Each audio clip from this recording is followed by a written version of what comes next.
بالله من الشيطان الرجيم بسم الله الرحمن الرحیم۔ آج کا جو جمعۃ المبارک ہے، پوری پاکستانی قوم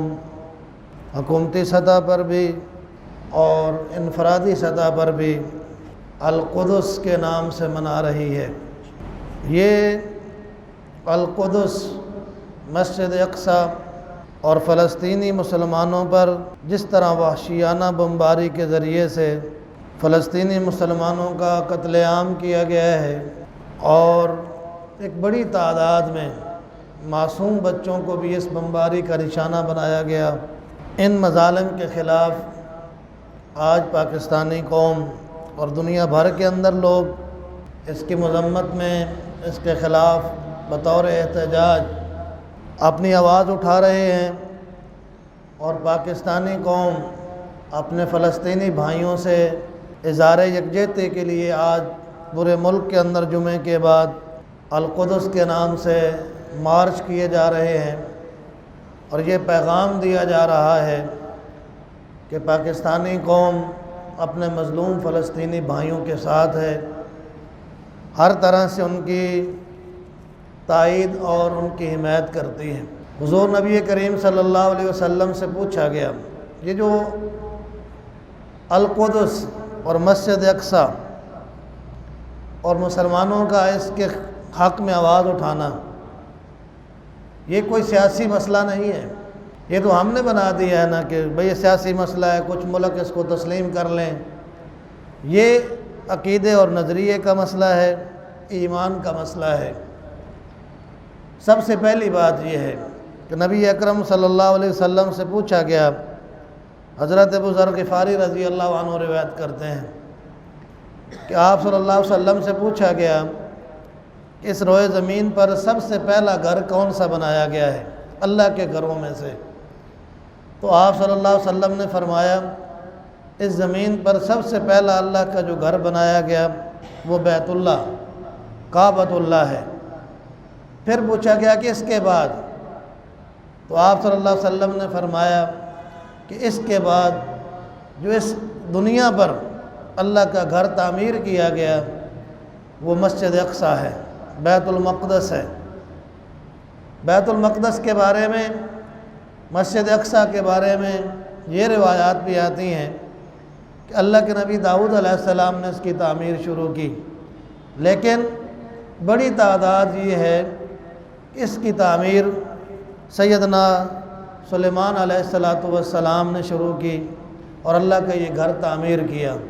پھر دوسری بات یہ ہے کہ یہ مسجد اقصی مسلمانوں کا قبلہ اول ہے۔ حضور نبی کریم صلی اللہ علیہ وسلم نے 16 یا 17 ماہ مدینہ میں بھی آ کر مسجد اقصی کی طرف نماز رخ کر کے نماز پڑھی ہے، اور 16 یا 17 ماہ کے بعد اللہ رب العالمین کی طرف سے تحویل قبلہ کا حکم آیا، اور آپ صلی اللہ علیہ وسلم نے اور صحابہ نے اپنا رخ بیت اللہ کی طرف کر لیا۔ اس لیے مسجد اقصی سے ہماری محبت کی دوسری وجہ یہ ہے کہ یہ ہمارا قبلہ اول ہے، اور اس کی آزادی کے لیے، اس کے تحفظ کے لیے جو لوگ جدوجہد کر رہے ہیں وہ حقیقت میں امت کی لاج رکھ رہے ہیں، امت کا کام کر رہے ہیں۔ وہ محض فلسطینی قوم اپنی آزادی کی جنگ نہیں لڑ رہے، بلکہ ہمارے اس قبلے کی حفاظت کی جنگ لڑ رہے ہیں، جس کی حفاظت امت کی ذمہ داری تھی۔ امت تو یہ کام نہیں کر رہی ہے،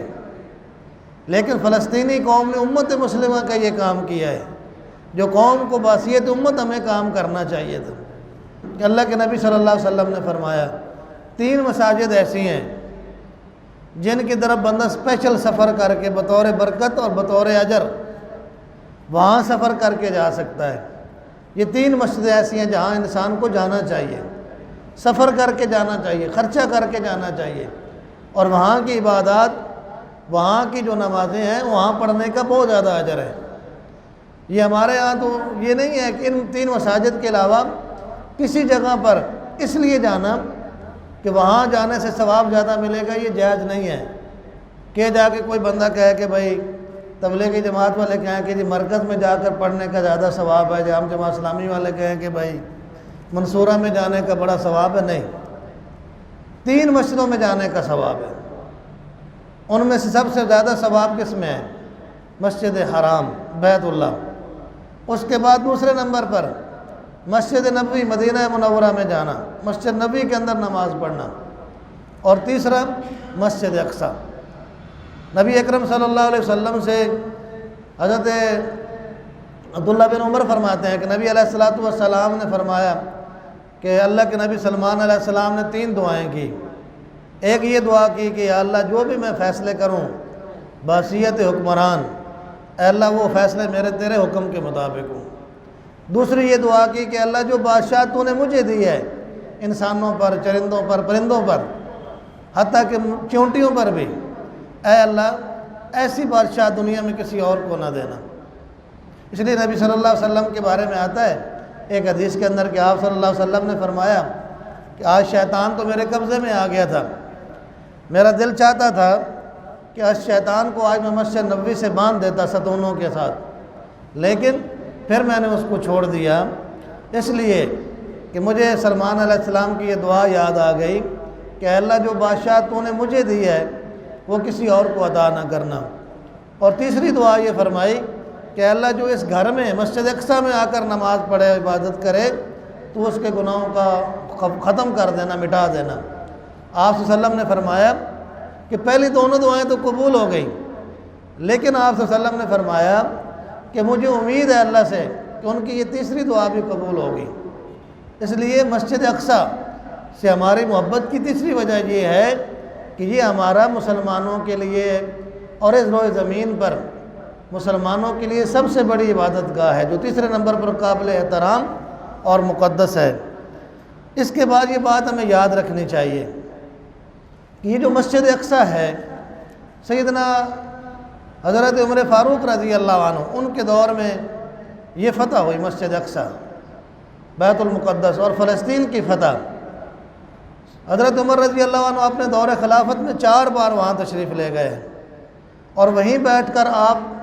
مسلمانوں کے معاملات کا فیصلہ فرمایا کرتے تھے۔ اور جب مسلمانوں نے یہ فتح کیا مسجد اقصیٰ کو، تو حضرت عمر رضی اللہ عنہ خود وہاں فتح کے اس موقع پر وہاں تشریف لے گئے، اور وہ بڑا قابل ایمان افروز واقعہ جب آپ وہاں تشریف لے گئے اور جس سواری پر آپ گئے، ایک خچر پر آپ سوار تھے، ایک غلام آپ کے ساتھ تھا، کوئی پروٹوکول نہیں تھا۔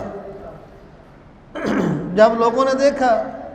کہ یہ کون آیا تو اتفاق یہ تھا کہ جب جو غلام ان کے ساتھ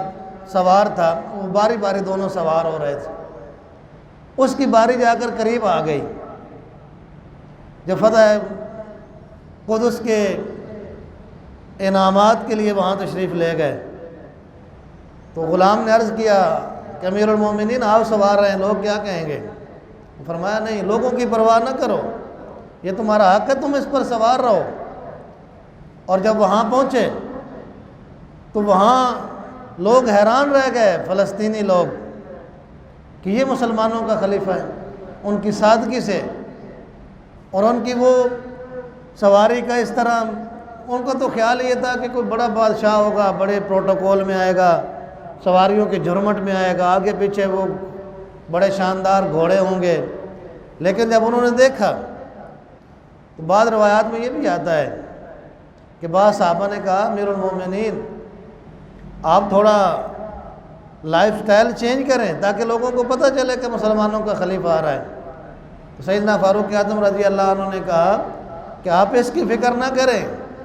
کہ میرا لائف سٹائل کیا ہے، آپ اس کی فکر کریں کہ عمر زمین پر عدل کر رہا ہے،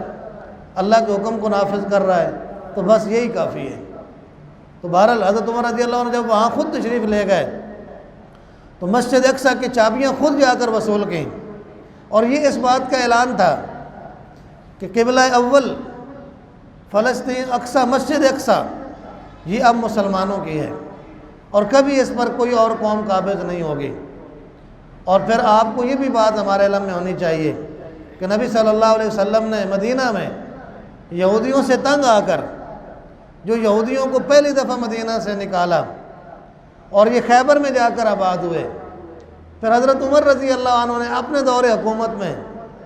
ان کو خیبر سے بھی نکال دیا ان کی سازشوں سے۔ یہ مسلمانوں کے خلاف بہت سازشیں کرتے رہے، اور یہودیوں کی یہ صفت ہے۔ اللہ رب العالمین نے بھی قرآن کے اندر فرمایا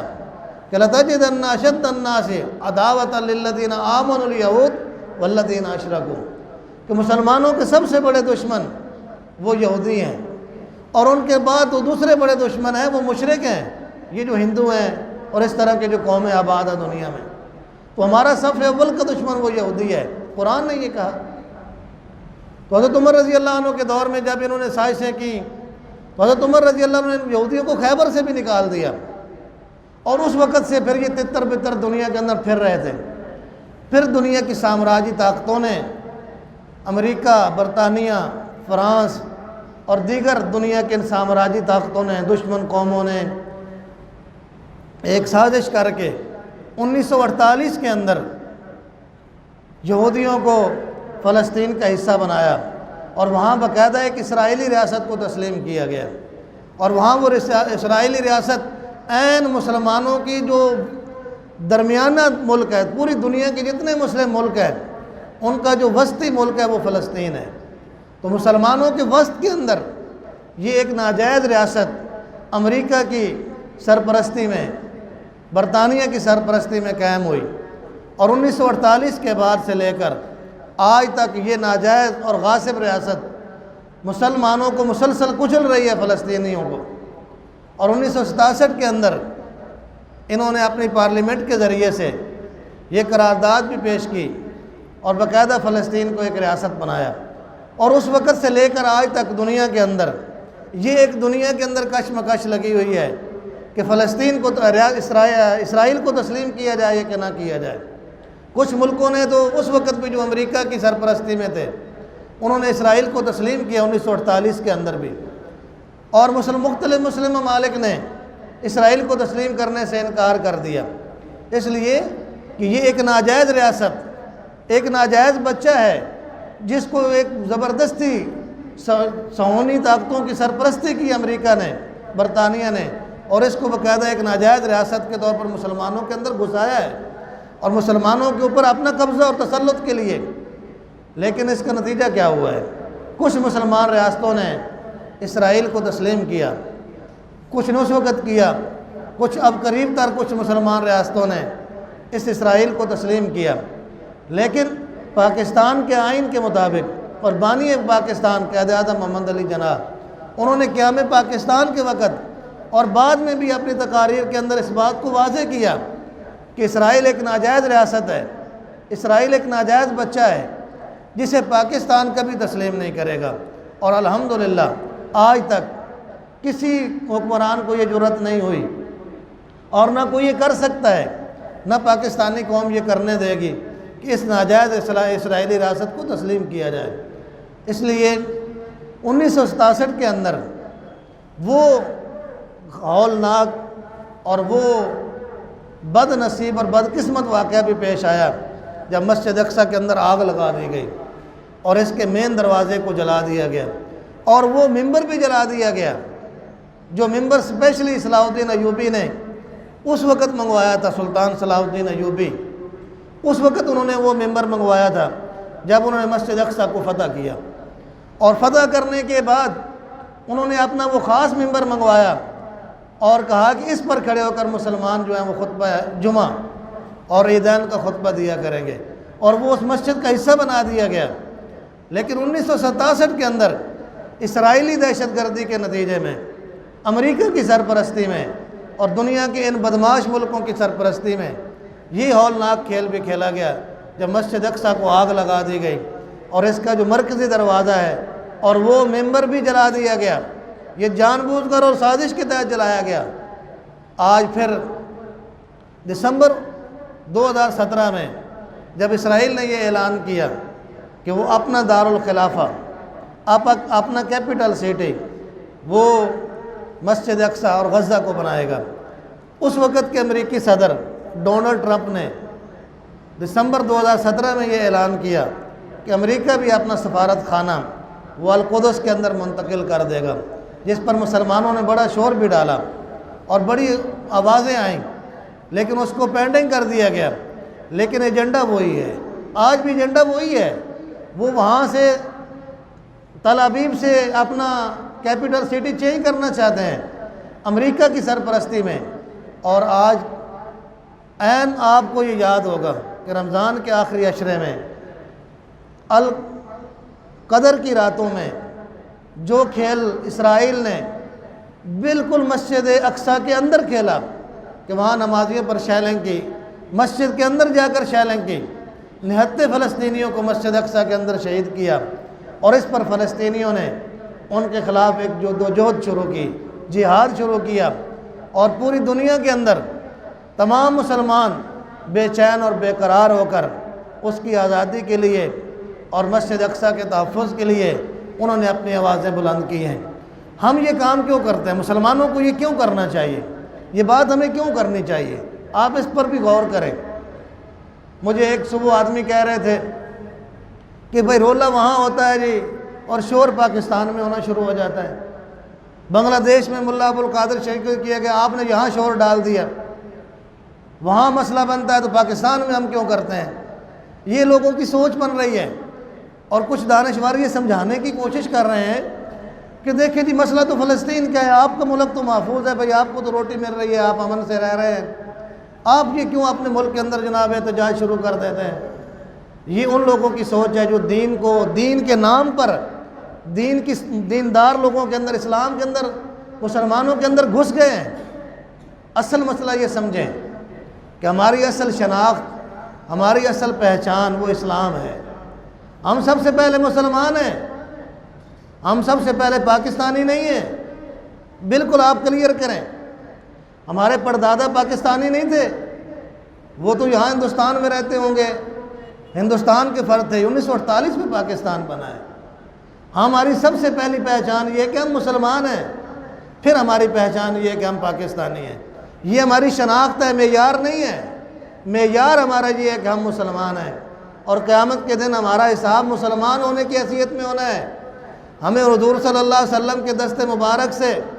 جو جام کوثر پینا ہے وہ باسیت امت محمد صلی اللہ علیہ وسلم اور باسیت محمدی پینا ہے۔ اس لیے اگر ہمارا اسلام محفوظ ہوگا تو ہم اللہ کے ہاں کامیاب ہیں، اگر ہم نے اسلام کا تحفظ کیا۔ اس لیے اللہ رب العالمین نے اہل ایمان کو انما المؤمنون اخوہ ایک عالمی برادری قرار دیا ہے۔ محمد الرسول اللہ کا کلمہ پڑھنے والا آدمی وہ افریقہ کے جنگلوں میں رہتا ہے، پاکستان میں ہے یا اقصیٰ کے اندر ہے، دنیا کے کسی کونے میں ہے، شرق سے لے کر غرب تک، جنوب سے لے کر شمال تک، دنیا کے جس کونے میں ہے، جو کلمہ محمد الرسول اللہ کا پڑھتا ہے، یہ سارے لوگ ہم آپس کے اندر بھائی بھائی ہیں۔ اور آپ صلی اللہ علیہ وسلم نے فرمایا مومنوں کی مثال تو اس طرح ہے، ایک جسد واحد کی طرح ہے، اگر ان کے سر میں درد ہو تو پورا جسم محسوس کرتا ہے۔ اس لیے مسلمانوں کا کوئی بھائی اگر افریقہ کے جنگلوں میں تکلیف کے اندر ہے، مسجد اقصیٰ کے اندر، فلسطین کے اندر، کشمیر کے اندر کوئی تکلیف کے اندر ہے تو ہم اس کی تکلیف کو محسوس کرتے ہیں۔ اس لیے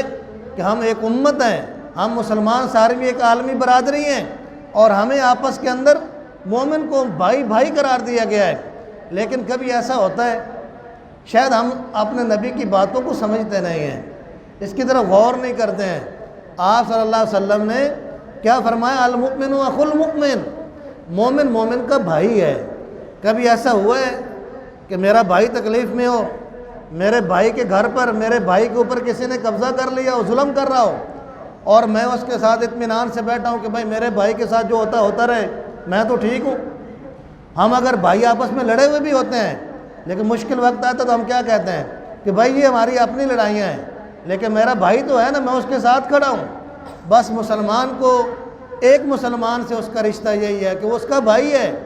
اور اسے اپنے بھائی کی تکلیف محسوس کرنی ہے۔ لہٰذا یہ مسجد اقصیٰ یہ ہمارا قبلہ اول بھی ہے، اور ہمارے مسلمان بھائی جو فلسطین کے اندر ہیں وہ ہمارے اس قبلہ اول کی آزادی کی جنگ لڑ رہے ہیں، وہ جہاد کر رہے ہیں، وہ یہودیوں کے خلاف، صہیونیوں کے خلاف، وہ استعماری طاقتوں کے خلاف، اور اس دنیا کے اندر اللہ کے دین کو مغلوب کرنے والوں کے خلاف وہ جدوجہد کر رہے ہیں، جہاد کر رہے ہیں۔ اور ان کی یہ جد و جہد آزادی امت کے غلبے کے لیے، دین اسلام کے غلبے کے لیے، اور امت کو اس طرف پھر واپس لے جانے کے لیے ہے جہاں سے امت کا دوبارہ آغاز ہونا ہے، یہیں سے امت نے پھر غلبے کا زور پکڑنا ہے۔ قرب قیامت میں جو آپ صلی اللہ علیہ وسلم نے علامات بتائی ہیں، یہیں سے غلبہ اسلام ہونا ہے۔ اس لیے ہم آج پوری پاکستانی قوم بھی ان فلسطینیوں کے جد و جہد آزادی کی حمایت کرتے ہیں، ان کی تائید کرتے ہیں، ان سے ادارہ یکجہتی کرتے ہیں، اور صہیونی طاقتوں،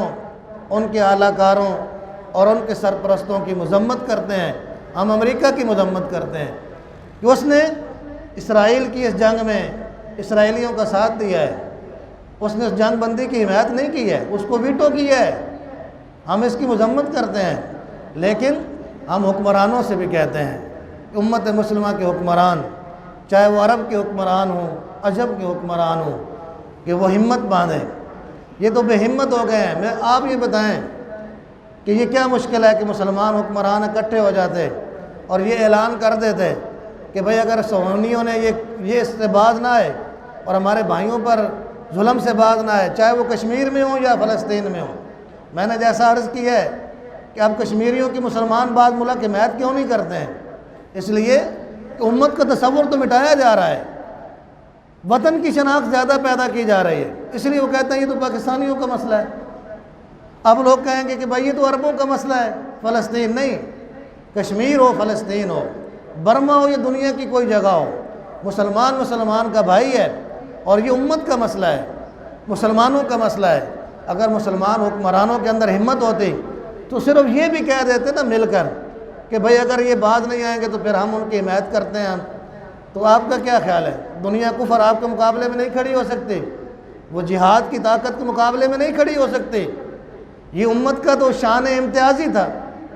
لیکن امت نے اس کو دہشت گردی اور پتہ نہیں کیا بنا دیا ہے۔ اس لیے آج کا یہ دن ہم فلسطینی بھائیوں سے ادارہ یکجہتی کرتے ہیں، ان کے لیے دعا گو ہیں کہ اللہ تعالیٰ ہمارے ان بھائیوں کو کامیابی دے۔ ایک کامیابی تو انہوں نے دیکھ لی ہے کہ اسرائیل نے گھٹنے ٹیک دیے ہیں، وہ ان کے سامنے بے بس ہو گیا ہے۔ اگر مسلمان حکمران ہمت باندھیں گے،